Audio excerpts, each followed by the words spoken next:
கர்த்தருடைய நல்ல நாமம் துதிக்கப்படுவதாக. 1 நாளாகமம் 16ஆம் அதிகாரம் 13ஆம் வசனம். அவர் செய்த அதிசயங்களையும் அற்புதங்களையும் அவர் வாக்கின் நியாய தீர்ப்புகளையும் நினைவு கூறுங்கள் என்று வாசிக்கிறோம்.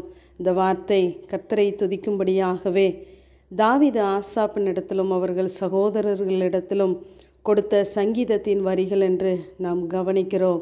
நம்முடைய தேவன் நம்முடைய வாழ்க்கையிலே ஆராய்ந்து முடியாத பெரிய காரியங்களையும் எண்ணி முடியாத அதிசயங்களையெல்லாம் அவர் செய்திருக்கிறார்.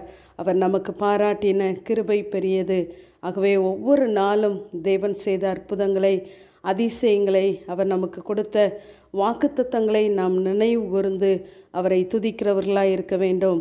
தானியேல் 4ஆம் அதிகாரம் 2ஆம் வசனத்திலே, உன்னதமான தேவன் என்னிடத்தில் செய்த அடையாளங்களையும் அற்புதங்களையும் பிரசித்தப்படுத்துவது எனக்கு நன்மையாக கண்டது என்று நாம் வாசிக்கிறோம்.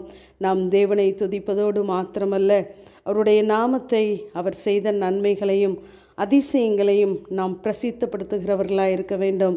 ஏனென்றால் நமக்கு வேண்டிய எல்லா ஆசீர்வாதங்களையும் தேவனுடைய கரமே நமக்கு உண்டாக்கி உருவாக்கி தந்திருக்கிறது. நம்முடைய வாழ்க்கையிலே தேவன் செய்ய நினைத்ததை தடுப்பவர் எவரும் இல்லை. ஆகவே தேவன் நம்முடைய வாழ்க்கையிலே இன்னும் தொடர்ந்து அற்புதங்களையும் அதிசயங்களையும் அவர் செய்ய வேண்டுமென்றால் நாம் தேவ பிரசன்னத்திலே தேவன் எதிர்பார்க்கிற பரிசுத்தத்திலே நாம் நிலைத்திருக்கிறவர்களாக இருக்க வேண்டும். யோசுவா 3:5 உங்களை பரிசுத்தம் பண்ணிக்கொள்ளுங்கள், நாளைக்கு கர்த்தர் உங்கள் நடுவிலே அற்புதங்களை செய்வார் என்று நாம் வாசிக்கிறோம். தெய்வ பிரசன்னத்திலே தெய்வ பரிசுத்தத்திலே நாம் நிற்கும் பொழுது இப்படிப்பட்ட நன்மைகளும் அற்புதங்களும் ஆசீர்வாதங்களும் நம்மை தொடர்ந்து கொண்டே இருக்கும். பார்வோனுடைய இருதயத்தை தேவன் கடினப்படுத்தினார். எதற்காக என்றால் மிகுதியான அற்புதங்களையும் அதிசயங்களையும் நடப்பிப்பதற்காகவே என்று வாசிக்கிறோம். நம்முடைய வாழ்க்கையிலும் அநேக பகுதிகள் கடினப்படுத்தப்பட்டதாக இருக்கிறது. எதற்கென்றால் தேவன் தம்முடைய அற்புதங்களையும் அதிசயங்களையும் தம்முடைய சித்தத்தையும் அங்கு வெளிப்படுத்த அவர் உண்மையுள்ளவராகவே இருக்கிறார். அவர்கள் ஜனங்கள் எவ்வளவாய் எகிப்திலே இந்த இஸ்ரவேல் ஜனங்களை ஒடுக்கினார்களோ அவ்வளவுக்கு அவ்வளவாய் அவர்கள் பெருகினார்கள் என்று பார்க்கிறோம். நாம் அறியாத பாதையிலே நம்மை நடத்துகிற தேவன், நாம் கேட்டிராத பார்த்திராத அற்புதங்களை எல்லாம் அவர் நமக்காக செய்கிறவராகவே இருக்கிறார். ஆகவே நம்முடைய வாழ்க்கையிலே தேவன் செய்த ஒவ்வொரு நன்மைகளையும் நாம் எண்ணி தேவனை துதிக்கிறவர்களாக இருக்க வேண்டும். மனிதன் நம்முடைய வாசல்களை அடைக்கலாம், நம்முடைய கதவுகளை மூடி போடலாம், நமக்கென்று நாட்களையும் நேரங்களையும் குறிக்கலாம். ஆனால் தேவன் இப்படிப்பட்ட சூழ்நிலைகளின் மத்தியிலே தம்முடைய வாக்குத்தத்தத்தை கொடுத்து நம்மை உயிர்ப்பிக்க அவர் உண்மையுள்ளவராகவே இருக்கிறார்.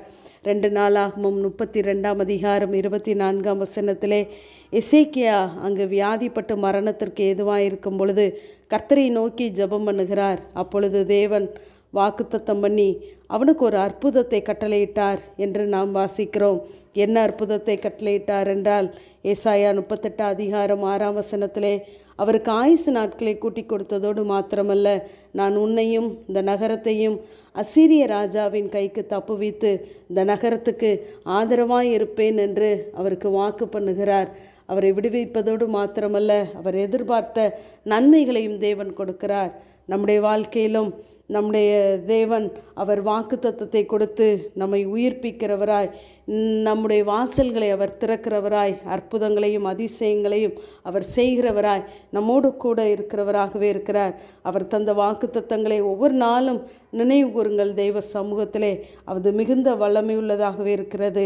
இதோ நானும் கர்த்தர் என கொடுத்த பிள்ளைகளும் சியோன் பர்வதத்தில் வாசமாக இருக்கிற தேவனுக்கு அற்புதங்களாகவும் அடையாளங்களாகவும் இருக்கிறோம் என்று ஏசாயா 8:18 வாசிக்கிறோம். நாமே தேவனுக்கு அற்புதமானவர்கள், அடையாளமானவர்கள். ஆகவே நம்முடைய வாழ்க்கையிலே இப்படிப்பட்ட அதிசயங்களும் அற்புதங்களும் தொடர வேண்டுமென்றால், வாக்குத்தத்தங்கள் நிறைவேற வேண்டுமென்றால் தேவன் செய்த நன்மைகளை எண்ணி நாம் துதிப்போம். தேவன் நமக்கு நல்லவராயிருப்பார். ஆமேன். ஜெபம். பிதாவாகிய தேவனே, குமாரனாகிய இயேசு கிறிஸ்துவின் நாமத்தின் மூலமாய் உடைய சன்னிதானத்திலே வருகிறேன். நான் அற்புதமும் ஆச்சரியமான பிரகாரமாய் இந்த ஜனங்களுக்குள்ளே ஒரு அதிசயத்தை செய்வேன் என்ற வார்த்தையின்படி ஆண்டவரே, உடைய அற்புதத்திற்காய் அதிசயத்திற்காய் காத்திருக்கிற உடைய பிள்ளைகளுடைய வாழ்க்கையிலே அவர்கள் அறியாத அற்புதத்தையும் ஆச்சரியமான காரியங்களையும் செய்து உடைய நாமத்தை மகிமைப்படுத்தும்படியாய் ஜெபிக்கிறேன், தாழ்த்துகிறேன். மகிமைப்படும் இயேசுவின் மூலம் ஜெபங்களும் எங்கள் ஜீவனுள்ள நல்ல பிதாவே. ஆமேன்.